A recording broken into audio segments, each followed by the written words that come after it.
আসসালামু আলাইকুম। কথা নাহিয়ান স্বাগত জানাচ্ছেন টিভির রাতের খবরে। ক্রাউন সিমেন্ট শিরোনাম দেখছিলেন, এবার নিয়ে যাব পুরো খবরে।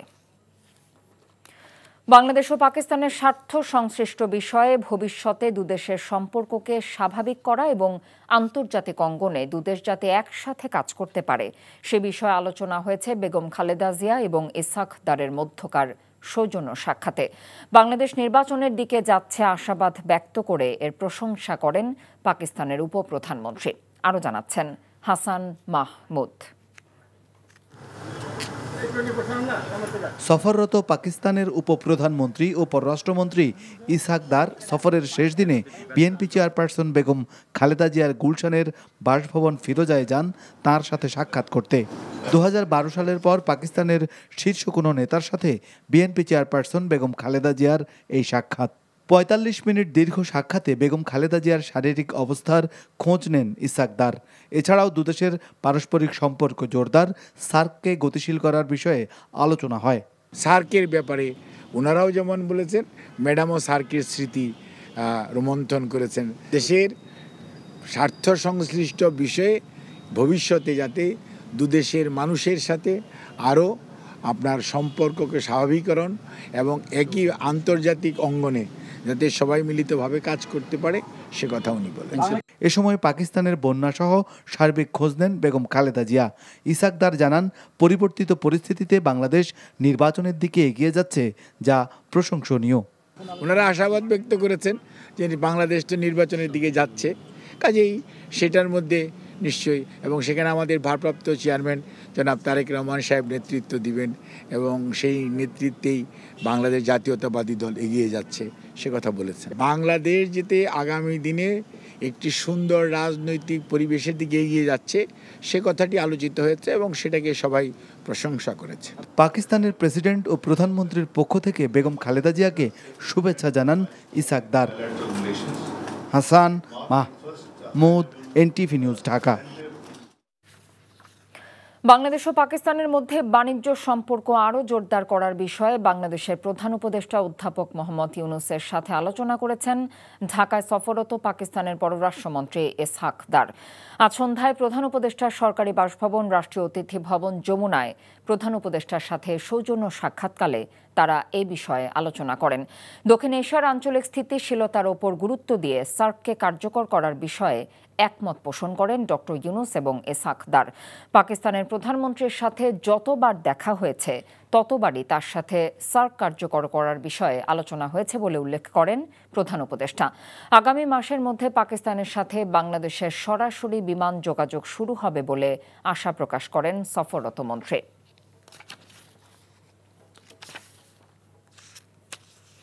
একাত্তরের মুক্তিযুদ্ধ বিষয়টি নিয়ে দুবার সমাধান হয়েছে। ঢাকা সফররত পাকিস্তানের পররাষ্ট্রমন্ত্রী ইসহাক দারের এই বক্তব্যের সাথে বাংলাদেশ একমত নয় বলে জানিয়েছেন পররাষ্ট্র উপদেষ্টা মোহাম্মদ তৌহিদ হোসেন। তিনি বলেন, বাংলাদেশ চায় একাত্তরের গণহত্যার জন্য পাকিস্তান ক্ষমা চাক। দুপুরে বাংলাদেশ ও পাকিস্তানের পররাষ্ট্রমন্ত্রী পর্যায়ের বৈঠকের পর একথা বলেন তিনি। এর আগে দুদেশের মধ্যে অফিসিয়াল ও কূটনৈতিক পাসপোর্টধারীদের ভিসা অব্যাহতি সহ একটি চুক্তি এবং 5টি সমঝোতার স্মারক সই হয়েছে। তামজিদ সুমনের রিপোর্ট। বাংলাদেশ ও পাকিস্তানের মধ্যে পররাষ্ট্রমন্ত্রী পর্যায়ের বৈঠকে 5টি সমঝোতা স্মারক ও একটি চুক্তি সম্পন্ন হয়েছে। রোববার সকালে রাজধানীর একটি হোটেলে এসব চুক্তি সই হয়। অফিসিয়াল ও কূটনৈতিক পাসপোর্টধারীদের ভিসা অব্যাহতির বিষয়ে চুক্তিতে সম্মত হয় দুদেশের সরকার। বাসোস এপিপির মধ্যে তথ্য বিনিময় ও বাণিজ্যিক ওয়ার্কিং গ্রুপ সহ মোট 5টি বিষয়ে সমঝোতা হয় বৈঠকে। বৈঠক শেষে সাংবাদিকরা 1971 সালে মুক্তিযুদ্ধের অমীমাংসিত ইস্যুর বিষয়ে জানতে চাইলে পাকিস্তানের পররাষ্ট্রমন্ত্রী ইসহাক দার বলেন, 1974 সালে ত্রিপক্ষীয় চুক্তি ও 2002 সালে পারভেজ মোশাররফের সফরে দুঃখ প্রকাশের মধ্য দিয়ে বিষয়টি দুবার সমাধান হয়েছে। 1971-এর মুক্তিযুদ্ধ ইস্যুতে 1974 সালে একবার এবং পারভেজ মোশাররফ প্রেসিডেন্ট থাকা অবস্থায় আরও একবার সমাধান হয়েছে। এ বিষয়ে বাংলাদেশিদের হৃদয় পরিষ্কার করে সামনে এগিয়ে যেতে পারলে দুদেশের অমীমাংসিত বিষয়গুলোর সমাধানের দিকে এগিয়ে যাওয়া যাবে। বাংলাদেশ পাকিস্তান পারস্পরিক সহযোগিতার মাধ্যমে আরও এগিয়ে যাবে। পাক পররাষ্ট্রমন্ত্রীর এমন দাবির পর সাংবাদিকদের প্রশ্নের জবাবে পররাষ্ট্র উপদেষ্টা বলেন, তার এই বক্তব্যের সাথে একমত নয় বাংলাদেশ। বলেন, বাংলাদেশ চায় নিঃশর্ত ক্ষমা চাইবে পাকিস্তান। আমি অবশ্যই একমত না। বাংলাদেশের অবস্থান খুব পরিষ্কার। আমরা চাই যে হিসাবপত্র হোক এবং আমাদের এই যেটা যে টাকা পয়সার যে ব্যাপার সেটা সমাধান হোক। আমরা চাই যে এই যে এখানে গণহত্যা হয়েছে সেটার ব্যাপারে তারা দুঃখ প্রকাশ করুক, মাপসা আটকে পড়া মানুষগুলি আছে তাদেরকে তারা ফেরত দেয়। উপদেষ্টা বলেন, গত সরকারের আমলে পাকিস্তানের সাথে বাংলাদেশের সম্পর্ক ইচ্ছাকৃতভাবে পিছিয়ে রাখা হয়েছে। বর্তমান সরকার চায় দুদেশের সম্পর্ককে এগিয়ে নিতে। স্বাস্থ্য সংশ্লিষ্ট বিষয়ে আমরা আন্তরিক এবং সৌহার্দ্যপূর্ণভাবে পরিবেশে আলোচনা করেছি। বাণিজ্য সম্প্রসারণ এবং বিনিয়োগ বৃদ্ধির প্রয়োজনীয়তার উপর জোর দিয়েছে। আমরা তাদের বাজারে কিছু প্রবেশাধিকার চাইছি, বিশেষত সাফটার অধীনে যেন আমাদেরকে সুযোগ সুবিধা দেওয়া হয়। টেক্সটাইল, জ্বালানি, ঔষধ শিল্প, কৃষিপণ্য, তথ্য প্রযুক্তি, এই খাতগুলিকে আমরা বেশি সম্ভাবনা বলে মনে করেছি। এদিকে আগামী 2 মাসের মধ্যেই ঢাকা ইসলামাবাদ সরাসরি ফ্লাইট চালু করা হবে বলেও জানান পাকিস্তানের বাণিজ্যমন্ত্রী জাম কামাল খান।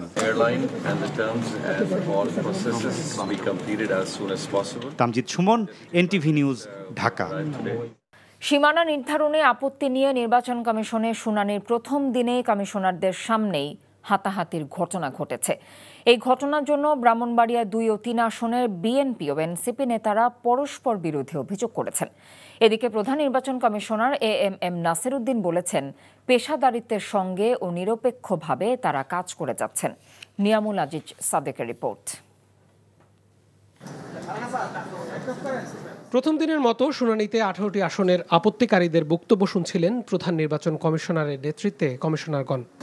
আপনারা যদি একই বিষয়ে যদি একাধিক ব্যক্তি এসে থাকেন তাহলে একজন বললে তাহলে সুবিধা হবে, আমাদের সময়ের একটু সময় মেনটেন করতে পারবো।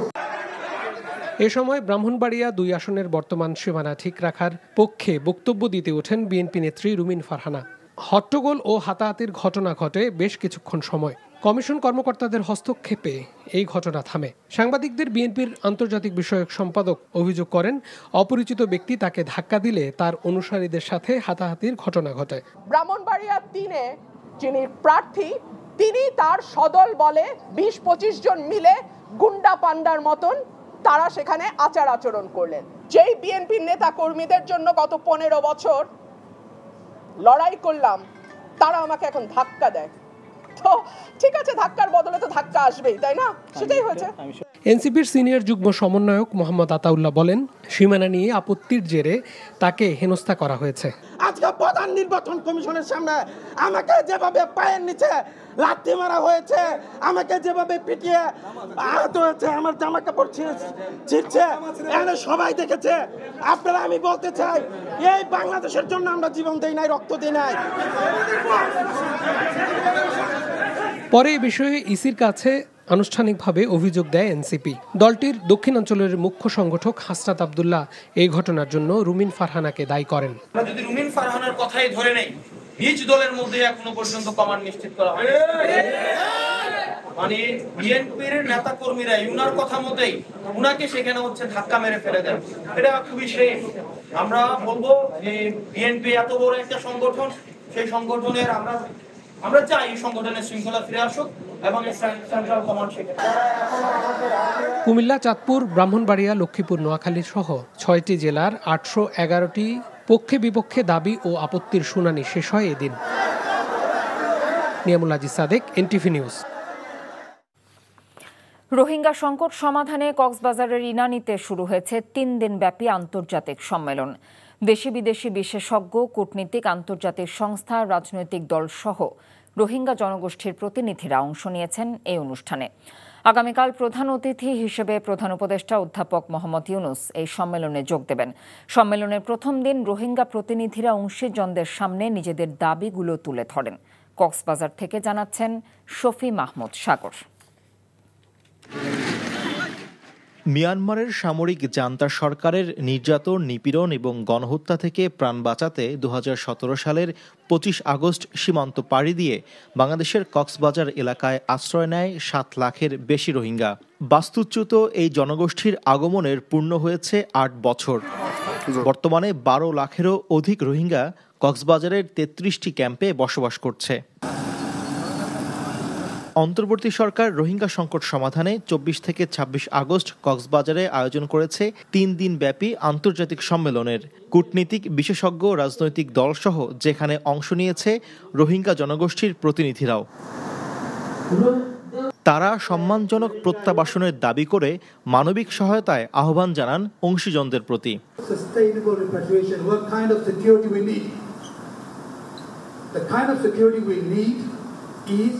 To empower our own people to be the protector of our people.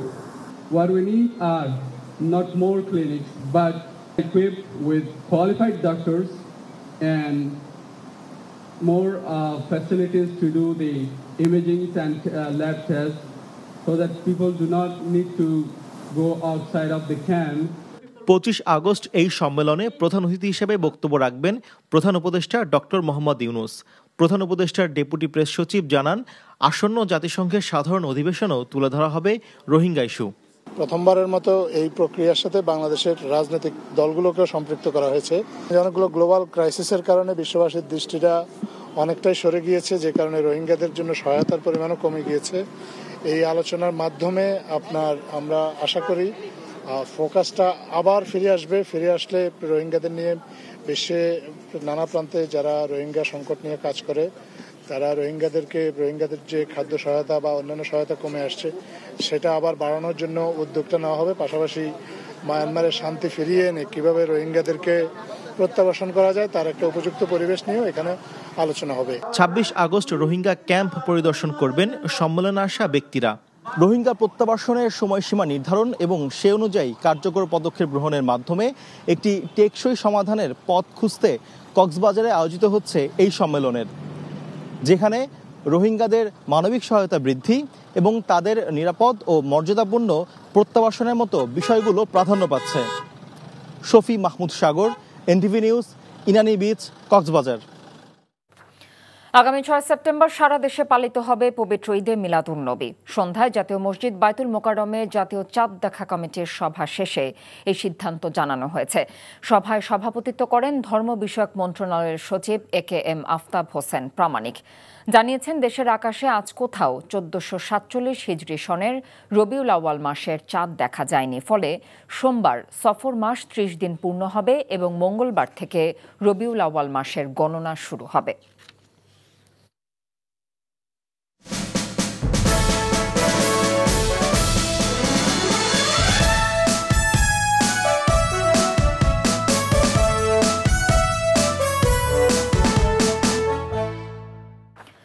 Dhaka বিশ্ববিদ্যালয় কেন্দ্রীয় ছাত্র সংসদ ডাকসু নির্বাচনে সাইবার বুলিং ঠেকাতে বিশ্ববিদ্যালয় শিক্ষার্থীদের কয়েকটি ফেসবুক গ্রুপ এবং পেজ বন্ধ করতে বিটিআরসিকে অনুরোধ করেছে বিশ্ববিদ্যালয় প্রশাসন। এদিকে আচরণবিধি লঙ্ঘনের পাল্টাপাল্টি অভিযোগ করেছে বিভিন্ন প্যানেলের প্রার্থীরা। নূর হোসেনের রিপোর্ট। ঢাকা বিশ্ববিদ্যালয় কেন্দ্রীয় ছাত্র সংসদ ডাকসু হল সংসদ নির্বাচনের আনুষ্ঠানিক প্রচারণার আগেই ক্যাম্পাস জুড়ে বইছে নির্বাচনী হাওয়া। ক্যাম্পাসের বিভিন্ন স্থানে শিক্ষার্থীদের সঙ্গে কুশল বিনিময় করছেন বিভিন্ন প্যানেলের প্রার্থীরা। নির্বাচনের পরিবেশ ও প্রশাসনের নিরপেক্ষতা নিয়ে পাল্টাপাল্টি অভিযোগ তাদের। কোনো একটি ছাত্র সংগঠনকে আপনারা স্পেশাল ফেভার দিচ্ছেন, বরং আপনাদের দায়িত্ব হবে লেভেল প্লেইং ফিল্ড ইনশিওর করা। এই জুলাই বিপ্লব পরবর্তী ক্যাম্পাসের যে গণতান্ত্রিক পরিবেশ তৈরি হয়েছে সেটার একটা সাস্টেনেবল পজিশনে নিয়ে যাওয়া। এবং সেই স্বাধীনতা সংগ্রাম এবং স্বাধীনতার আইডিওলজিকে যারা ধারণ করে না তাদেরকে নির্বাচনী প্রক্রিয়ায় অংশগ্রহণ করানোর মধ্য দিয়ে প্রথমেই ঢাকা বিশ্ববিদ্যালয় প্রশাসন পক্ষপাতিত্ব করেছে। যারা ডাকসু নির্বাচনে বাধা দিবে তারা আগের সেই বিতাড়িত শক্তির মতো বিতাড়িত হবে এবং ছাত্র জনতার তুবের মুখে পড়ে তারাও পালাতে বাধ্য হবে। এদিকে ডাকসুর চিফ রিটার্নিং কর্মকর্তা বলছেন, আচরণবিধি লঙ্ঘনের অভিযোগ পেলেই ব্যবস্থা নেওয়া হচ্ছে। শিক্ষার্থী সংসদ 1, 2 আরো নাম না জানা অজানা অনেক কিছু আছে। ইভেন সর্বশেষ এটা যুক্ত হলো বিশ্ববিদ্যালয় কি নিরাপত্তা মঞ্চ। আমরা কিভাবে এটা বন্ধ করব, এটা হচ্ছে বিটিআরসির অধীনে। তা আমরা পরে প্রশাসনের সাথে আলাপ করে আমরা প্রশাসনকে লিখছি যে এগুলো বন্ধ করার জন্য ব্যবস্থা করা হোক বিটিআরসির মাধ্যমে। প্রশাসন সাথে সাথে সেই পদক্ষেপ নিয়েছে। ক্যাম্পাসে রঙিন বিলবোর্ড দিয়ে ছড়িয়ে দেওয়া হয়েছে। আমরা কালকে শোনার সাথে সাথে আমাদের প্রক্টর অফিস, স্টেট অফিসের মাধ্যমে আমরা সেটা ব্যবস্থা করেছি। এদিকে মনোনয়নপত্র পুনর্বিবেচনার আবেদন করা 34 শিক্ষার্থী প্রার্থিতা ফিরে পাচ্ছেন বলে জানিয়েছেন নির্বাচন কমিশনার। নূর হোসেন, এনটিভি নিউজ, ঢাকা। চট্টগ্রাম বিশ্ববিদ্যালয় কেন্দ্রীয় ছাত্র সংসদ চাকসু নির্বাচনের তফসিল ঘোষণা করা হবে আগামী বৃহস্পতিবার। দীর্ঘ প্রায় ৩৫ বছর পর হতে যাচ্ছে এই নির্বাচন। দুপুরে বিষয়টি নিশ্চিত করেছেন চাকসু নির্বাচন পরিচালনা কমিটির আহ্বায়ক অধ্যাপক ডক্টর মনির উদ্দিন। তিনি জানিয়েছেন, এর মধ্যে নির্বাচন কমিশনের সার্বিক প্রস্তুতিও শেষ পথে। দ্রুতই প্রকাশ করা হবে নির্বাচনী আচরণবিধিও। চাকসু ভবনের দ্বিতীয় তলায় নির্বাচন কমিশনের কার্যালয় সচল করার কাজও প্রায় শেষ। একই সাথে নির্বাচন পরিচালনা কমিটির আহ্বায়ক বলেন, শীঘ্রই পূর্ণাঙ্গ ভোটার তালিকা হাতে পাওয়া যাবে। তারপর বৈঠক করে এ সপ্তাহের শেষের দিকে তফসিল ঘোষণা করা হবে। সর্বশেষ ভর্তি হওয়া শিক্ষার্থীরাও ভোটার হিসেবে অংশ নিতে পারবেন।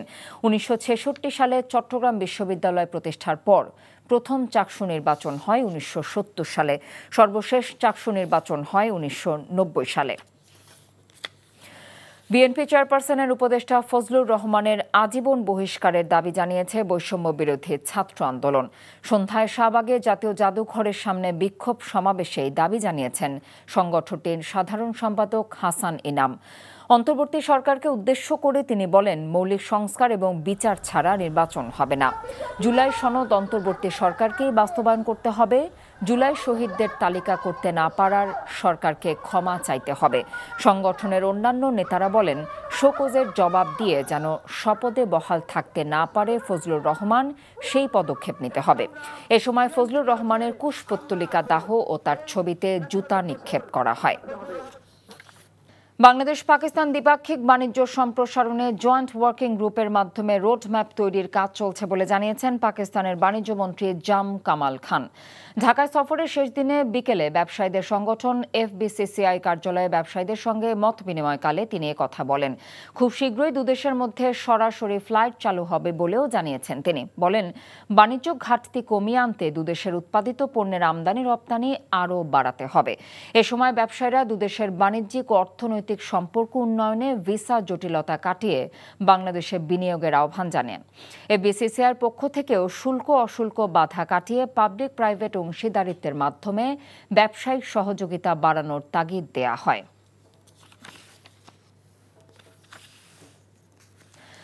ঢাকার আবাসন পরিকল্পনা নিয়ে রাজুকের স্বেচ্ছাচারিতা বন্ধের পাশাপাশি জনবান্ধব ইমারত নির্মাণ বিধিমালা 2008-এর আলোকে নতুন ভবন তৈরি আইন করার আহ্বান জানিয়েছে Dhaka city land owners association. সকালে জাতীয় প্রেসক্লাবে আয়োজিত সংবাদ সম্মেলনে সংগঠনটির নেতারা জানিয়েছেন, নতুন ড্যাপ আইনের কারণে ঢাকার 2 লাখেরও বেশি জমির মালিক ক্ষতিগ্রস্ত হচ্ছেন। তারা বলেন, একই পরিমাণ জমিতে আগে যেখানে 10 তলা ভবন নির্মাণ করা যেত, বর্তমানে সেখানে 5 তলা নির্মাণের অনুমোদন দেয়া হচ্ছে। তবে ড্যাপকে ঘুষের ফাঁদ আখ্যা দিয়ে সংগঠনটি জানায়, রাজুক কর্মকর্তাদের ঘুষ দিয়ে নিয়ম ভেঙে অনেকে আবার অবৈধভাবে ভবন নির্মাণ করে যাচ্ছেন। ঢাকার ভবন নির্মাণ বিধিমালা জনবান্ধব করে আহ্বান জানিয়ে তারা বলেন, দাবি মানা না হলে দেশের সর্বোচ্চ আদালত এবং আন্তর্জাতিক আদালতে যাবে ঢাকার জমির মালিকরা।